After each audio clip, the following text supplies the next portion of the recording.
and she was under the water. And then I just noticed she didn't come up for a little bit, and I looked down and she was just flailing. And at first I didn't know what was happening, so I was giggling at her. I thought she was playing with me, but then I saw the shock in her eyes, and I was thinking, oh my goodness, something's not right.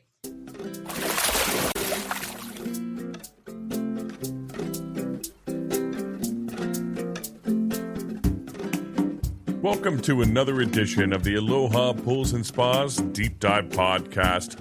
I'm John Watts. Along with me today is Brad Cook, and we don't have any guests today, but we want to talk about National Water Safety Month. Did I get that right? That is, and that's the month of May, and here it is, almost June. And I was reading through a trade publication yesterday, and it was dated May 25th.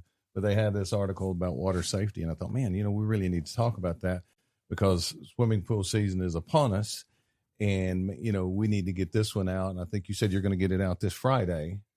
We're going to bump the other episodes and put this out so we're still during the National Water Safety Month, right? And on the the beginning of the swim season, if we say one thing on here and it helps somebody to prevent a catastrophic event, then we will have done our job here. So getting it out, the sooner the better. So one of the things, I guess I'll just kick us off here. There's a bunch of different water safety rules, kind of like firearm safety rules that if you just follow those, it really lessens the chance that you're going to have a water related accident, right? Whether it's and it's not specifically pools, but it's all water. So we'll get into that more in the podcast. But the one thing that I really wanted to start off with was the Katie Beth Law, I believe it's called.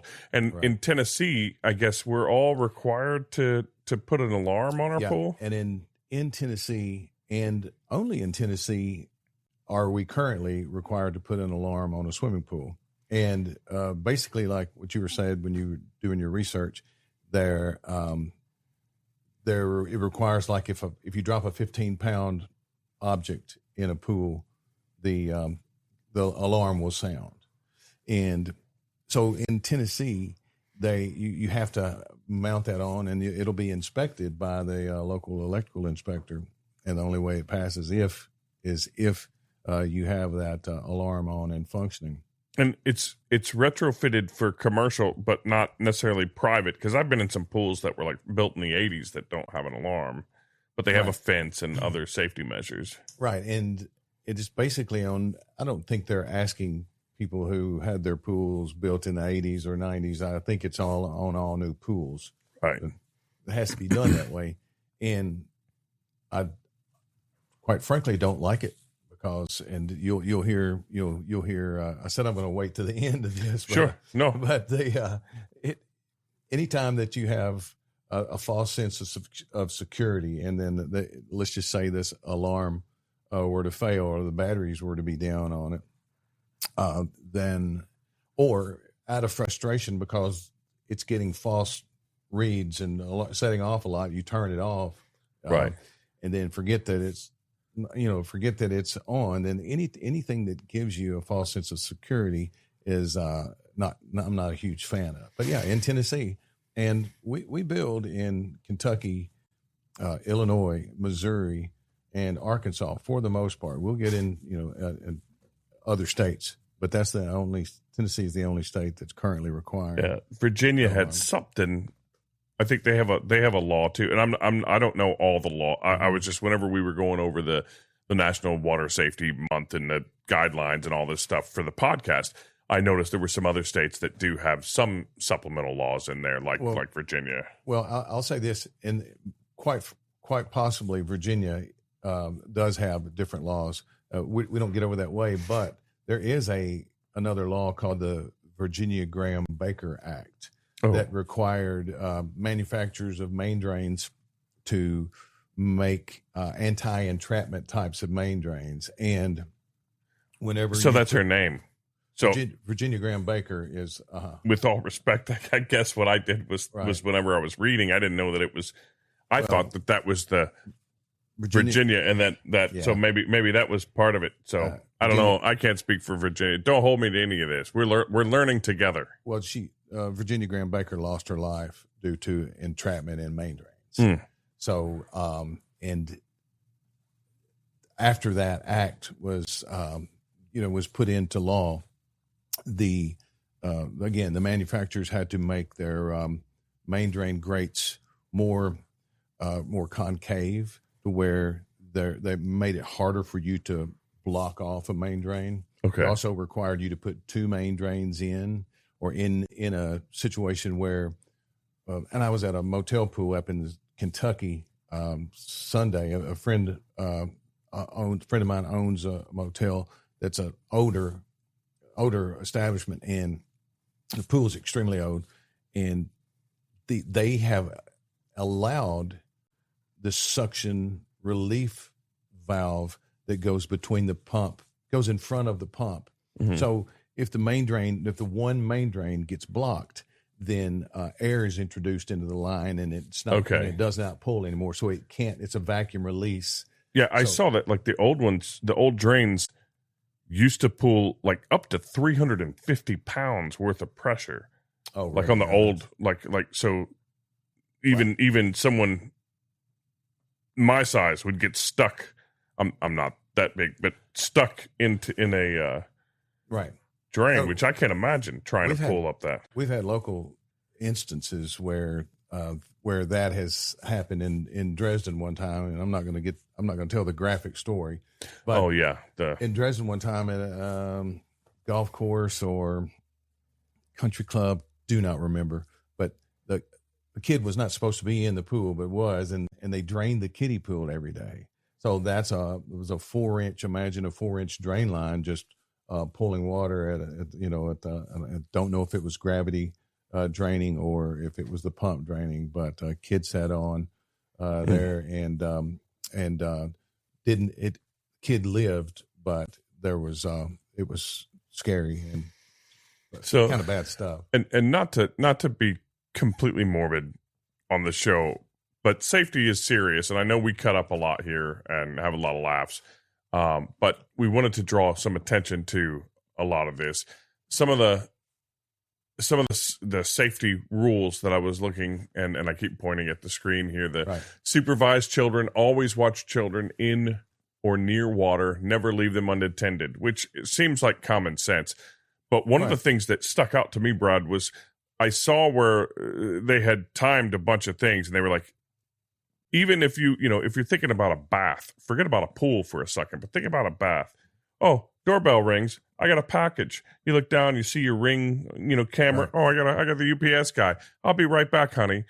In the 2 minutes that it takes, 2-3 minutes it takes, the child can slide underwater in 6 inches of water or less. Six. It just takes enough water to cover their mouth and nose, and they can drown.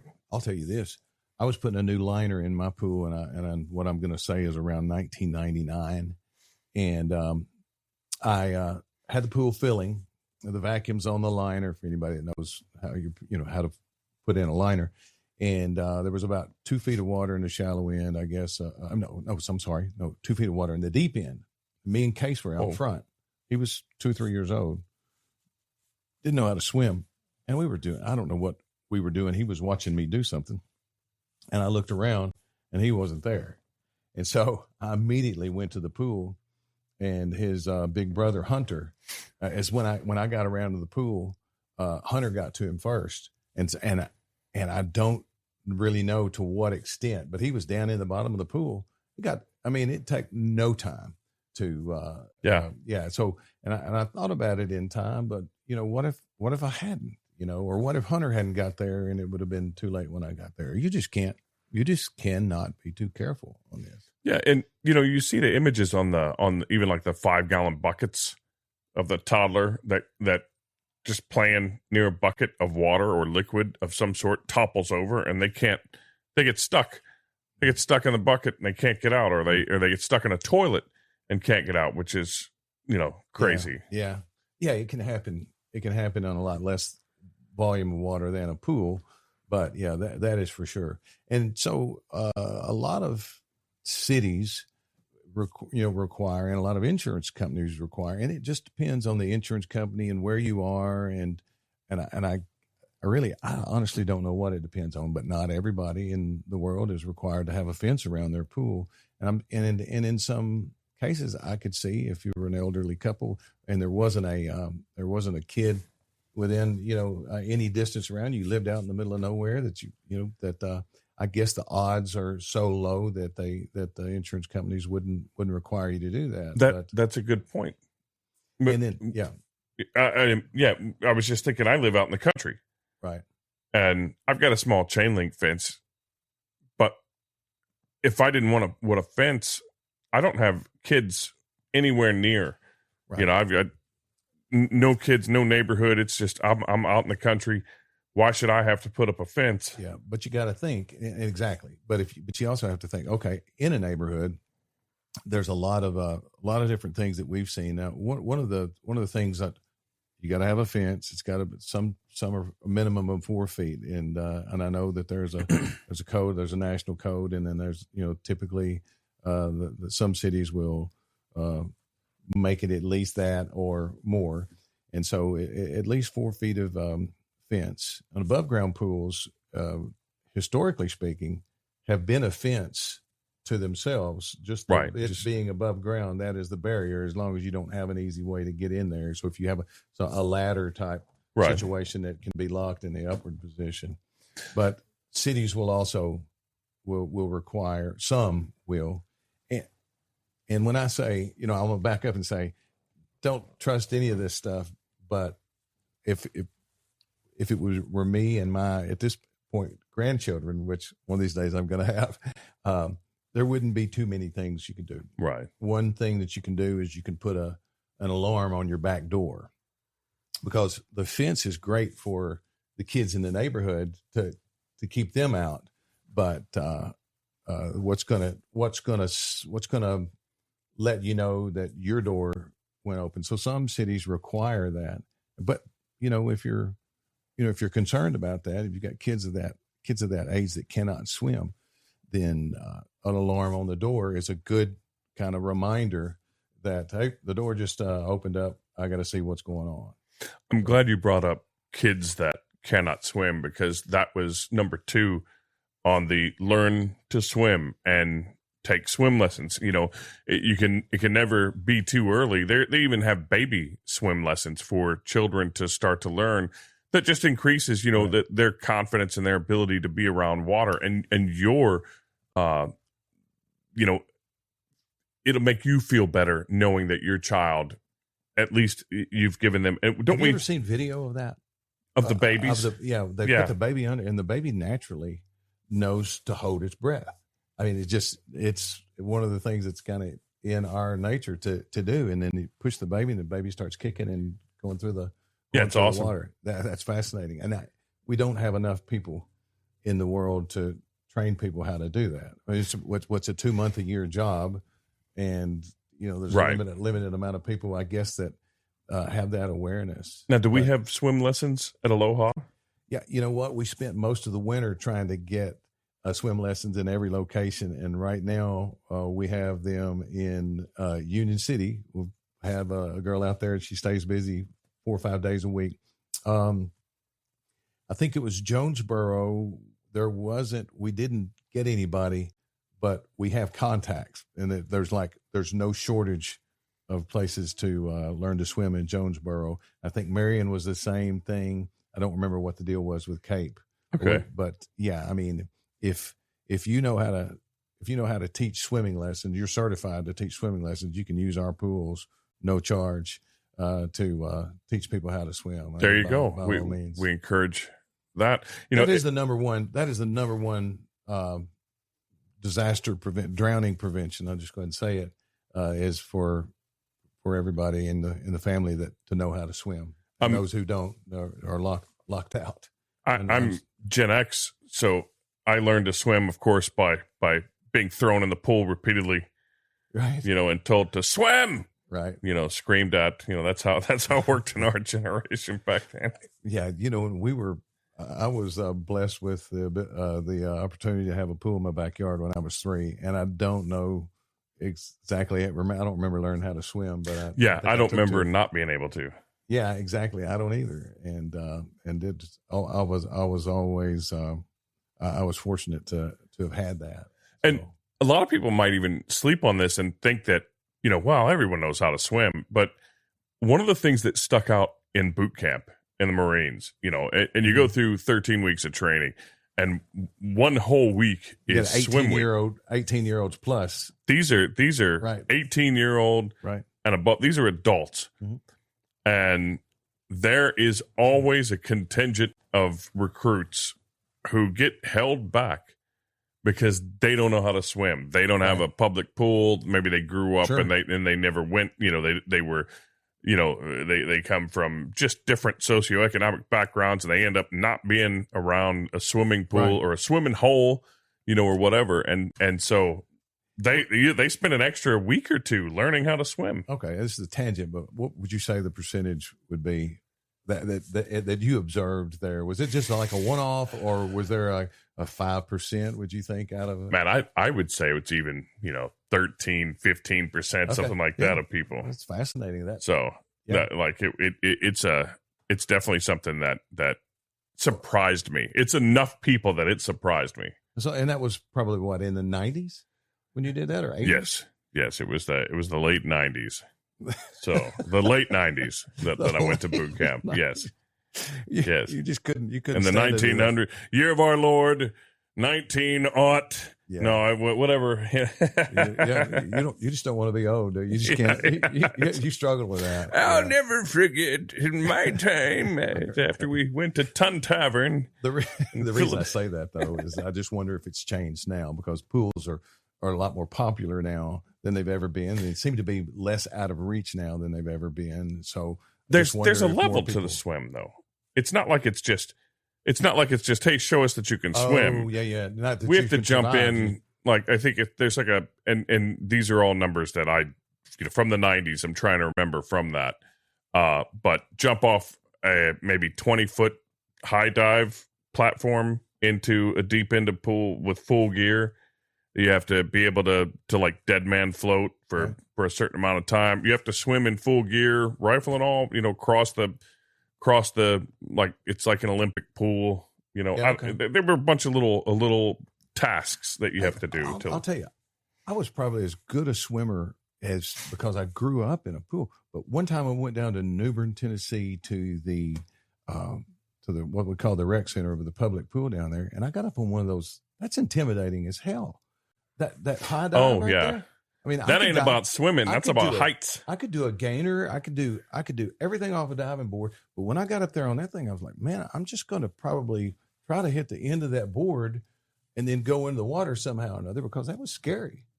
That would have to be part of it. But that had to be intimidating. And then if you could just don't swim very well, these Marines. Imagine that. They got to do that, and then I'm sure they didn't have to do a flip or anything fancy. They just had to get in the water. From the high dive. Oh, well, we would jump in full gear. You're wearing I think it was like 60, 80 pounds. I don't remember exactly. Right. And you would have to swim, I forget exactly. Again, someone out there is going to be taking, it's actually, it was 37 feet, not, whatever. Right. But if I recall correctly, I had to swim. And there's different levels. Like you get barely swim qualled. And I actually swim qualled at the highest level. And so I never had to, you usually have to qualify every year or a certain amount of times, depending on the level that you qualify in the Marines. And because I grew up with a swimming pool and swimming my entire childhood, I qualified at the highest level and never had to swim qual again during my time in the Marines, which was great. It was because I had a pool. I'm a good swimmer. As you can tell how buoyant I am. I look very buoyant. But number 3, back to know your drains. Teach your children to stay away from drains. And with that, I do want to bring, I said we didn't have a guest, but I want to bring one up. Tess! Oh, that's right. See if we can summon her. If we say her name 3 times. Tess, Tess, Tess. It's like Beetlejuice. There she is. Yeah. So grab your microphone and you need headphones over there. Yes.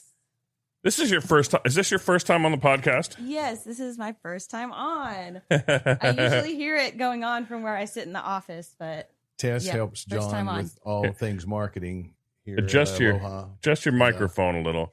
She's just to graphic design and social media, not podcasting. So yeah. But yeah, Tess was telling John of a story when she heard us talking about safety and main drains and all. So it has a happy ending. It does, so yes. What happened? So actually, I don't even know if Brad knows this. I have an identical twin sister. I did not know. Yes, first time it comes her up. name's Tiffany. So how do we know that it's you right now? Well, she lives in North Carolina. She was here last week, so I kept joking with John that I was going to have her come into the office and see if he noticed. Yes. So her name is Tiffany, and this story involves her. But it was in our grandmother's jacuzzi tub back when we were probably about 8 years old. Yeah. And we were playing around in there, probably not like we should have. And she was under the water. And then I just noticed she didn't come up for a little bit, and I looked down and she was just flailing. And at first I didn't know what was happening, so I was giggling at her. I thought she was playing with me, but then I saw the shock in her eyes, and I was thinking, oh my goodness, something's not right. And then I noticed that it was her hair was being sucked down the drain because she had been under the water. So I just grabbed like behind her head so it wouldn't pull at her scalp, and I pulled her hair out of the drain. As an 8-year-old? Huh? As an 8-year-old, you knew enough to support her head. Yes, I was trying not to hurt her too badly because I knew that had to hurt getting her head tugged. Yeah. But yeah, and we joke about it sometimes, or she'll tell her friends, yeah, Tess saved my life, which I guess I maybe did. Yeah, you did. Which it kind of made up for the triplet that you absorbed in the womb. So you made up for that. Wow. So we have another sister. She's 5 years younger than us. A lot of people say she looks like our triplet. Oh, really? Yes. But yeah, it's uncanny how much you guys. Yeah, we do look a lot alike. For her not being a twin. Yeah. Oh, the younger sister. No, I've seen on Facebook. Okay. And it's insane. Like how much they're all three. They look like Yes. Yeah. We just actually I just got back from a trip. My little sister's getting married, and I'll need to show you a picture so you can see my twin sister and Tabby and everything. Well, it sounds like I don't need here it is. Look. Yeah, just look here. Right. Yeah, but it was a little thing I did, but it's I'm really glad I was there. It was a small thing to help her, but sure. Obviously she was having trouble getting her hair out herself. So I'm just glad I was there in the jacuzzi tub with her. Yeah. I was, and I asked you about that earlier before we went on here about the age of that tub, because most tubs nowadays have multiple suction fittings in there to lessen the likeliness or to eliminate the likeliness of anything like that happening. So, but at one point, with that, that's just the reason. I mean, that's just the reason things evolve or change. The rules evolve and change about how to, how to put plumbing in a system like that because of something like that. Because I was telling you that I thought that the Katie Beth law was spot having to do with a hair entrapment in a hot tub, but and I think that would fall under Virginia Graham Baker for that. As a matter of fact, it's actually part of the reason why I've gone bald is because just for safety reasons. That's why. I mean, maybe don't swim in a jacuzzi tub, but you probably would have been a little more safer than from 20 years ago, whose hair was all the way down to her hips. Oh goodness! So, yeah. But and who know? Like parents or grandparents don't know to tell you not to do that. Yeah. My God, it's unfortunate, but fortunate that you were there. So yeah, and you also now she owes you forever. Yeah, I know. I can hold it over any favors like that. Next time, yes. I know you watch the old movies of Bing Crosby and not Danny Kaye, but the yeah, I remember Danny Kaye, but what, where are you going? You know, the guy, he saved his life, and because and he hurt his arm in the process in White Christmas.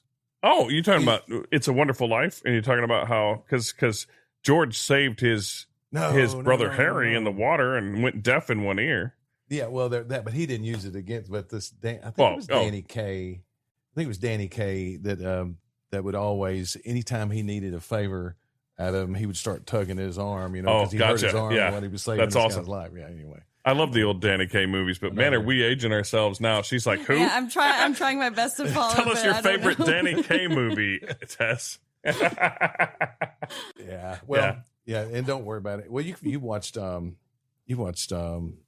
Christmas Vacation, where he goes on that rant. Yeah, and where Danny blanking K. Anyway, I thought this could be edited out. No, leave it in, Lewis. We'll see. Yeah, and big shout out to Lewis from the Dominican Republic who works remotely as our video editor. Just do want to acknowledge him and thank you for your efforts on all this. We know that it must be excruciating to sit through some of these podcasts with Brad and I. Oh my gosh. You know, but Brad especially. Yeah. But and I'm not gonna. Speaking of that, we're not gonna make you stay here if you want to get back to work. Yeah, get back to work. Do that. What are you doing, horsing around? Happy to be on anytime you need me. Awesome, thanks, Tess. Tess. Yeah, this is a good story. Wow. Number 5 was install safety devices, barriers, covers, and alarms, and we've talked a little bit about that. Yeah. You know, one of the things about the pool alarms, I didn't even know that pool alarms existed before I started working here, and I think I asked somebody about that, and they said, yeah, most people turn them off, and very likely so, especially that one that where the water impact to the water turns it on, because if a ball falls in or the wind blows a certain way, sometimes it seems like it is so sensitive that it will go off, and it's quite piercing. And however, there are some other types of alarm systems. There's one called a swam cam, and it's almost like it's a motion sensitive camera, and if I'm the camera, it sees all the way to the sides. So anytime anything comes into the frame, it gives you an alert on your phone, which is pretty neat. If the dog keeps running by it or something like that, it could be a nuisance. But and that there again, that's kind of the boy that cried wolf type scenario. You don't want to not look at it because of that. But at least what is happening is it doesn't take falling into the pool to give you an alert. Right. And there's also one, I don't know if they still make it or not, but just say you have 4 corners on a rectangle pool. Right outside the pool, there's 4 almost like mirrored, or there's one object, there's one object here that shoots a beam that way and that way. So down the end and down the side, and then it reflects all the way around. Okay. And all of them have to connect. So it's like when you walk into a store and you have that little doo-doo. And every time, and anytime it breaks, it sounds an alarm. So that's one of those preemptive type of situations. So if you wanted to, the only person that could break into your pool would be Catherine Zeta-Jones with a mister.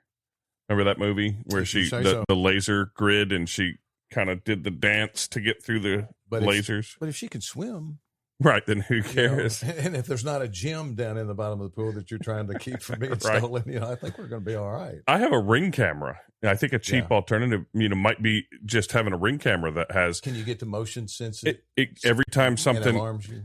I actually, now with AI incorporated into it, it'll tell me there's, a person walking through your yard, which is very creepy at 3 a.m. when you get woken up and you look down and you see a person, and then you hit the thing and it's a squirrel that just crawled down past the Ring camera. I haven't surrounded my whole house, so and I see this little squirrel all the time. Okay. And it says it's a person, but at least it lets me know that there's an intruder of some sort, and I can pay attention to it. But there again, back to the point is if now you think, well, it's just that squirrel, and Right. in fact, no, it's somebody Turns coming out to be a skinwalker or something. Then I would be real disappointed.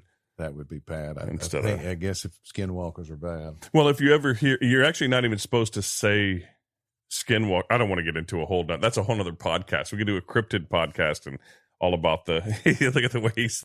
I might not ever be on another podcast after today. Why don't you do that? Looking at Would you let me know when that's over? So yeah, we'll talk about that one. Maybe on Halloween we could do a spooky swim, and talk about all the crazy cryptids that live in Tennessee that could get into your pool. That's not a good idea. Yeah. Well, we'll see if I'm still here in October. So number 6 was get certified, know how to perform CPR on children and adults. Can we back up to number 5? Oh, yep. Sorry. Go back to cover. We didn't mention covers.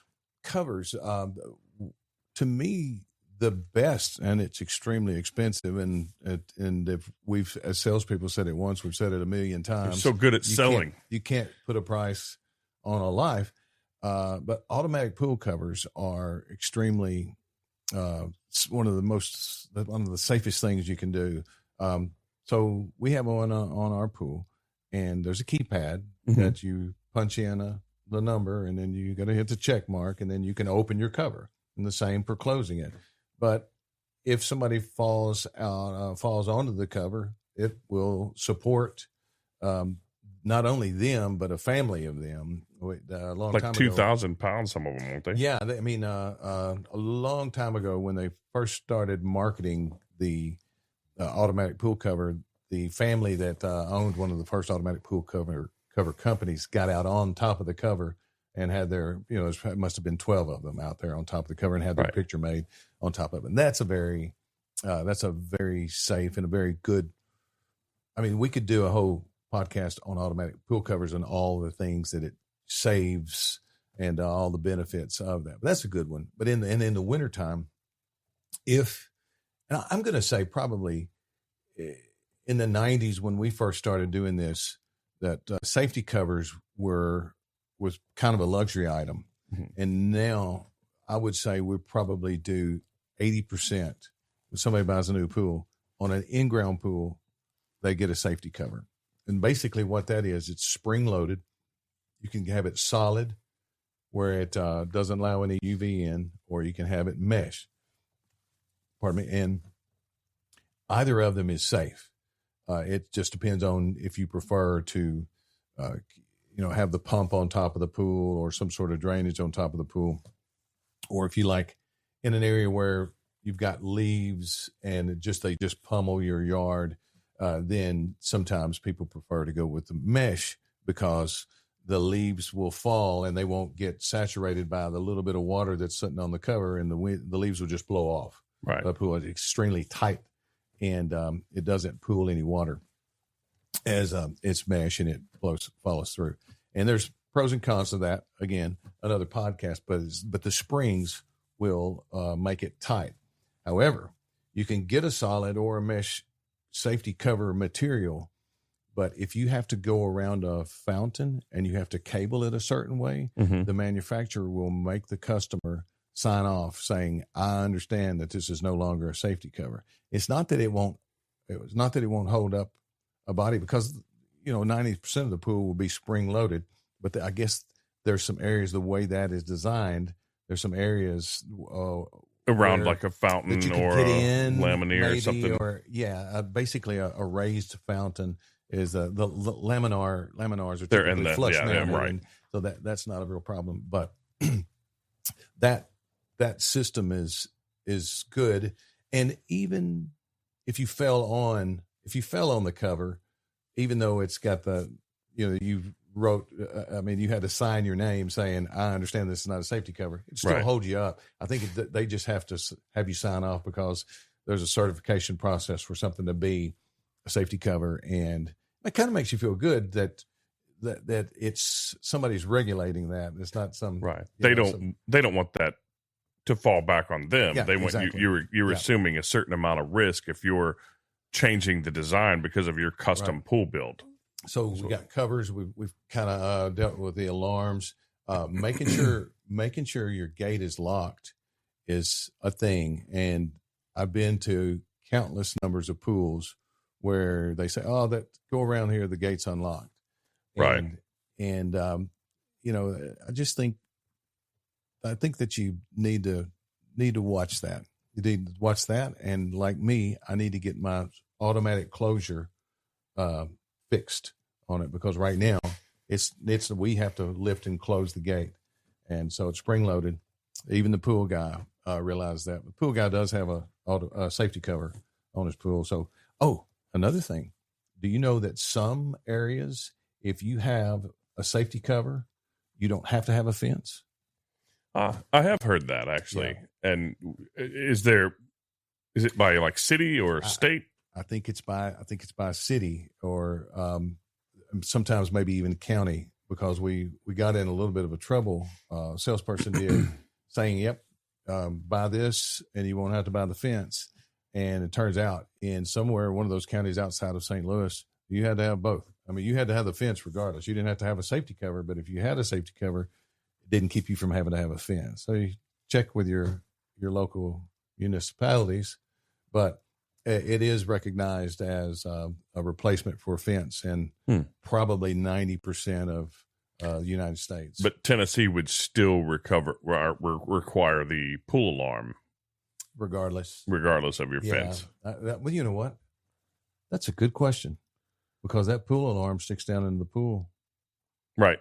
Yeah. And from what I understand, I think that you still, whenever I was reading up on this, I think that I recall you have to at least have it installed. You know, it's not like they come out and inspect that you keep it running or you keep it. But like you had said before we started this, I hate to say it. Yeah. Those things, they are a nuisance. And if they don't, and if the batteries aren't charged in them, or the batteries somehow get removed, or if you're gone and then you come back and it looks intact, but somebody was there swimming and removed the batteries. There's just all kinds of scenarios where that I don't have tons of faith in it. What I have faith in is if you got your eye on your kid and your kid can swim, then there's a good chance that you're going to get to keep your kid. So the next one was know how to perform CPR on children and adults, get certified. And that's something that I think, you know, just being able to, it's something that you would like to know and hope to never have to use, than not know and wish that you had learned. Yeah. And you know what? Guess who doesn't? Guess who has two thumbs and doesn't know how to do CPR? You don't know how to do CPR? This guy. Really? Except that, you know what I think of? I need to learn how to do CPR. But you know what I'm thinking of? The Office. At first I was afraid. I was petrified. Okay. Yeah, that was a great clip. So it's actually definitely. Staying Alive. Yes, that's right. Staying alive. Yeah. All right, good. Yeah. And I don't even know if that's even the same. I would say that I'm certified CPR. Okay. Because I've been through several classes years ago, and that would be a lie now, because I'm not currently. Like I it's been so many years since I've actually. It's one of those skills that you should probably, because I think like now they don't require the same amount of breaths, or they you know, like everything when we're old, we learn something from the 1990s, and then you know, you go several years not having to do it and never updating because you do stuff that doesn't require it. I should revisit that. We should revisit that as a and company. Get certified in CPR and talk about it sometime on a podcast. Yeah, that would be interesting. Mm-hmm. So and harvest the what? Never mind. Harvest the it sounded like you were going to say the organs. Harvest the organs. You know that Dwight. Dwight. Oh yeah.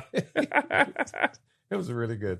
Okay. I think we could probably edit that one out. No. Oh my gosh. We'll see. We'll see. We'll let you see. We'll see. Because you know we got a time hack. We were gonna release this to Friday. Right. And but I did have one other story about water safety. My story that I don't tell a whole lot, but like Tess, it reminded me of the ocean. and undertow, which is a whole nother thing. There's not undertow in pools.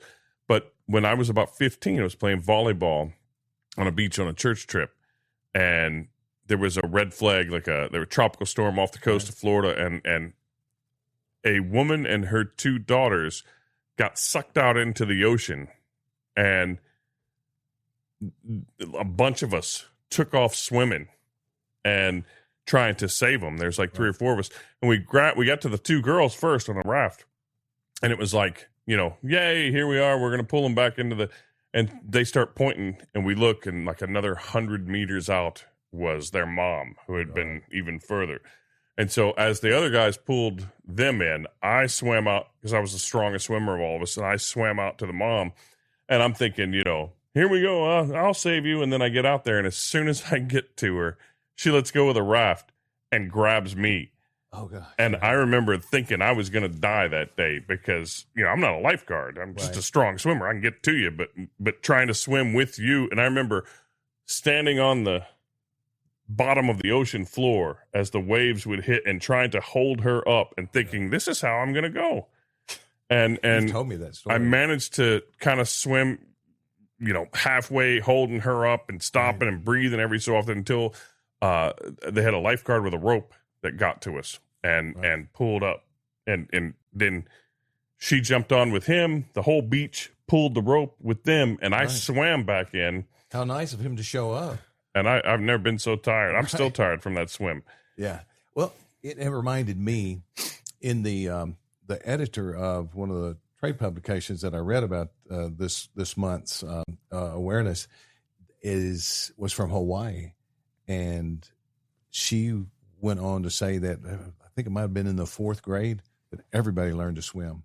Yeah, like I think it was a state thing in the state of Hawaii. You grow up and go to school in Hawaii, you've got to learn how to swim, which I think is cool. Yeah, I mean, I wish that every state would do that. I mean, it's, for one, it's a healthy sport. Somebody might, kind of fall in love with it. But the next thing is, it's safety. We've got a lot of lakes around here, and there's a lot of pools. There's a lot of opportunities. And one other thing I read, and I think it's a really good idea because I know it's happened. And I think that anybody, if you're having a pool party and you've got a lot of adults and a lot of kids out there and a lot going on, that if you hire a lifeguard for the party, because we've heard of tragic things happen in where there's a party, everybody's swimming. Yeah. Nobody knows that the one kid is struggling until it's too late. And they said that kids don't typically call out or scream out. They're too busy trying to breathe. Right. So they're struggling. They're in the water, and you don't hear them. They said drowning is often silent. It's one of those things that if you don't know what you're looking at even or scanning, and everybody's probably on their phones, they got a couple of drinks in the backyard, something like that. It makes sense.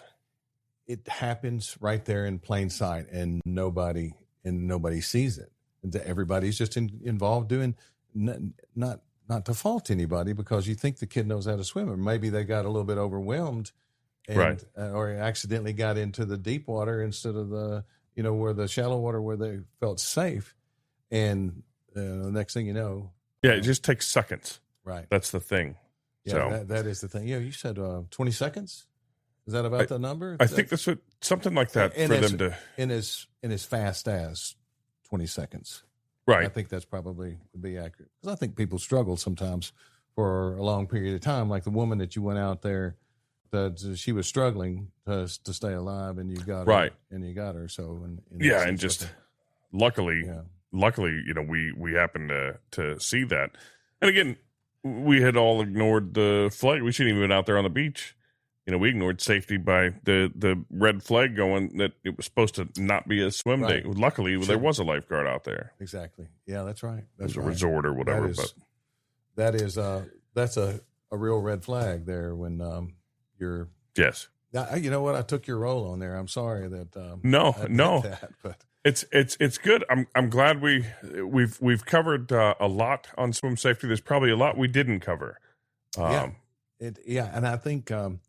I think if I could circle back to one key point in all of this, you can take the technology of the fence, you can take technology of the alarms, and but if the pool is open and your kid can't swim, you don't know where your kid is, that's the biggest thing to avoid is not knowing where your kid is at all times. And like we just touched on at the party, that's the big thing. You gotta keep your eye on your kid at all time until you feel very confident that they know how to swim.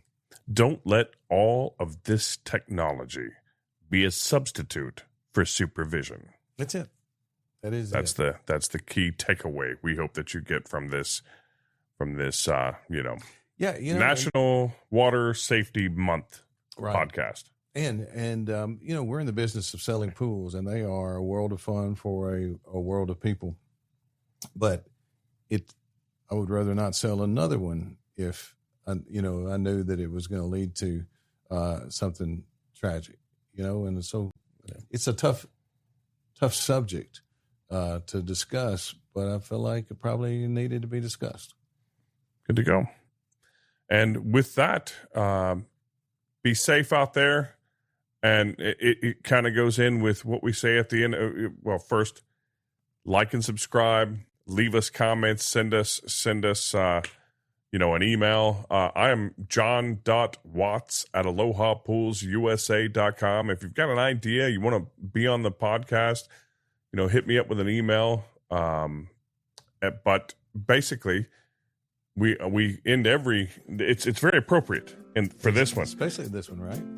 Thank you for joining us for another edition of the Aloha Pools and Spas Deep Dive Podcast, where we always end with dive safely.